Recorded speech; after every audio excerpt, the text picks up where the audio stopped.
গত ৬ জুন ৫ বছর বয়সী অসুস্থ মেয়েকে নাটোর জেনারেল হাসপাতালে শিশু ওয়ার্ডে ভর্তি করান মা। পরদিন রাত ১০টার দিকে ওষুধ দেওয়ার কথা বলে সিঁড়ি ঘরে নিয়ে ওই নারীকে ধর্ষণ করে আউটসোর্সিংয়ে কর্মরত সুইপার অমিত। এ সময় মোবাইলে ভিডিও ধারণ করে তার ২ সহযোগী। সেই ভিডিও দেখিয়ে আবারও ধর্ষণ চেষ্টা চালানো হয় বলেও অভিযোগ করা হয়। পরে সিসিটিভির ফুটেজ দেখে অনিলকে আটক করে হাসপাতাল কর্তৃপক্ষ।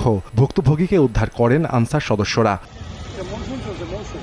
এ ঘটনায় মঙ্গলবার ৩ জনকে আসামি করে সদর থানায় মামলা করেন ভুক্তভোগী। পরে অভিযান চালিয়ে আসামিদের গ্রেফতার করে পুলিশ। টেনে হেঁচড়ে উপরে নিয়ে যাওয়ার পর তাকে ৬ তলায় নিয়ে তাকে ধর্ষণ করে মর্মে সে ভিকটিম জানায়।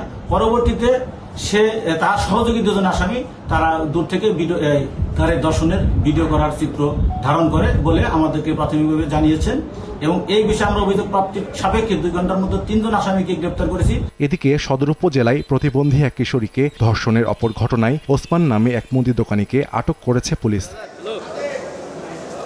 এদিকে চট্টগ্রামের বাকলিয়ায় ৩.৫ বছরের শিশু ধর্ষণ মামলায় অভিযুক্ত মনির হোসেনের বিরুদ্ধে চার্জ গঠন করেছেন আদালত। মামলাটি দ্রুত নিষ্পত্তি ও সাক্ষীর জন্য ৯ জনকে বৃহস্পতিবার আদালতে হাজির হতে সমন জারি করা হয়। এর আগে গত ২১ মে বিকেলে বাকলিয়ায় বাসা ফাঁকা পেয়ে ৩.৫ বছর বয়সী শিশুর ওপর নির্যাতন চালায় যুবক মনির।